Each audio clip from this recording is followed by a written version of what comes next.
On a bright, sunny day, a group of terrorists rush towards a statue of Superman and set up explosives. One of the terrorists shouts at a civilian to get back. The explosive set off and exploded, destroying the Superman statue. As the smoke from the detonation clears up, Superman comes down from the sky with an aura different than his usual.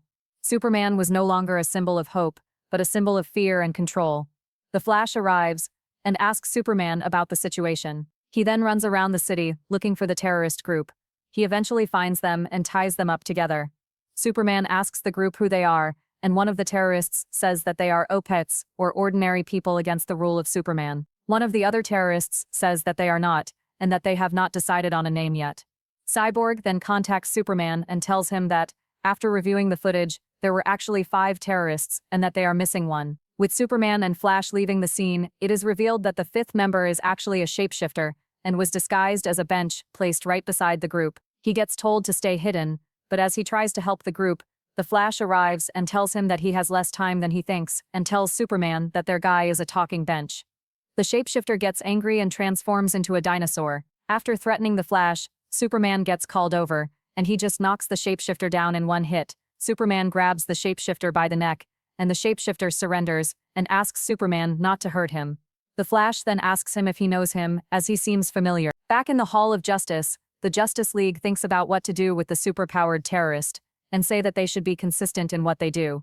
After knowing that the shapeshifter's Luke McDonough, Plastic Man's son, they invite him over. Just like all the other superpowered criminals, Luke must be taken to the trench. Green Lantern escorts Luke to a cell in the Hall of Justice. Flash informs Superman that he's coming. Wonder Woman tells Cyborg and Sinestro to keep this person in his sights and to keep him targeted, and to not hold back if he tries to do anything.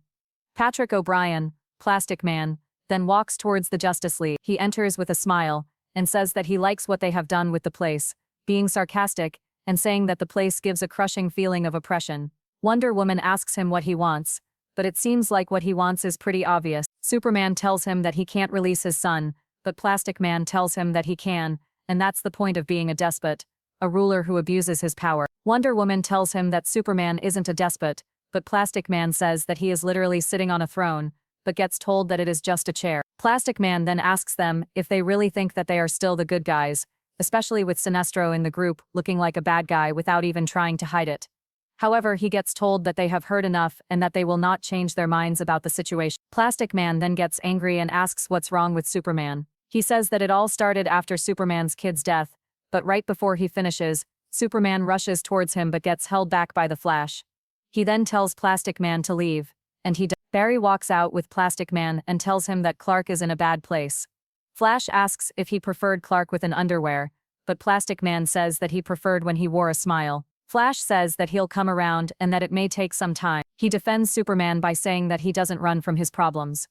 The Flash apologizes about what happened to Luke, but Plastic Man apologizes too. He stretches his fingers into his nostrils, into his windpipe, and puts him to sleep. Cyborg wakes the Flash up and asks him if he's okay, but with a startled Flash, he says that Plastic Man's going after his son to break him out, but Cyborg reassures him and tells him that he's not. He says that Plastic Man won't be able to withstand the pressures of the deepest part of the ocean. The Flash then suggests that they should go over the schematics and look for any weak points that Plastic Man might exploit. As they discuss the points of entry, Cyborg tells him that he's not going to find these few weak points by chance. It is then revealed that Plastic Man was disguised as the Flash to gain information. He says to himself that the hard part isn't about shifting bodies, but stretching the vocal cords perfectly to mimic the voice. With the weak points pointed out, Cyborg tells the Flash that he'll let the warden make sure that Luke is monitored. Plastic Man looks back at their picture together when he first joined the team. He says that he would never forget those good times. However, before all of that, he was a criminal, and he won't forget that as well. He then proceeds to steal numerous power rings as he walks out.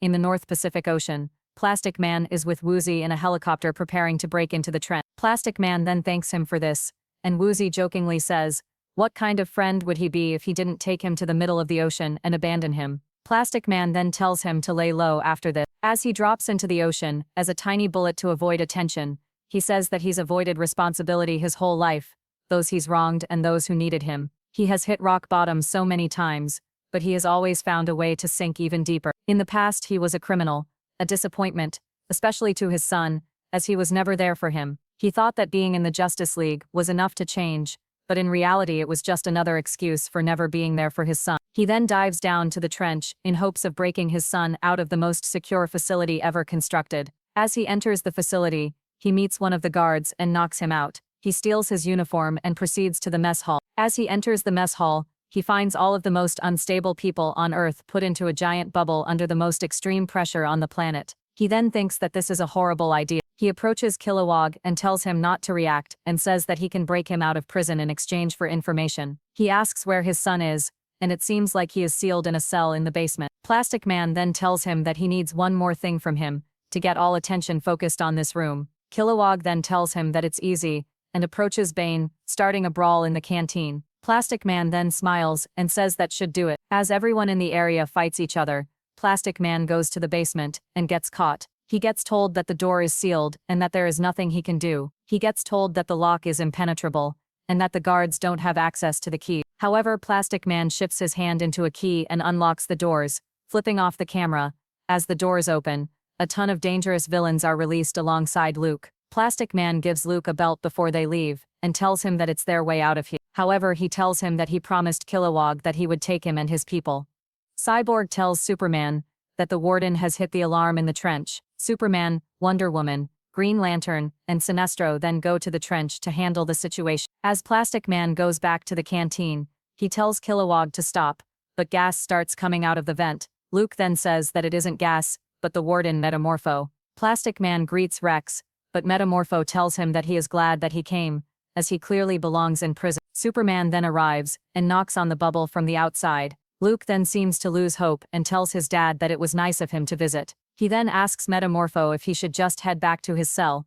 Plastic Man then calls out to Kilowog, who was handling some guard. Plastic Man then throws all of the power rings he stole earlier and tells him to catch them. The rest of the Lantern Corps then gets their power rings, and Sinestro gets angry.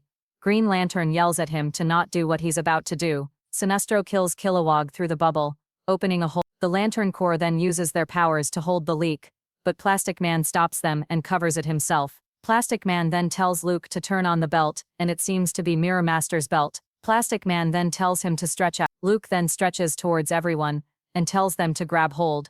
The dome then seems to have more and more leaks, causing Plastic Man to stretch out even more.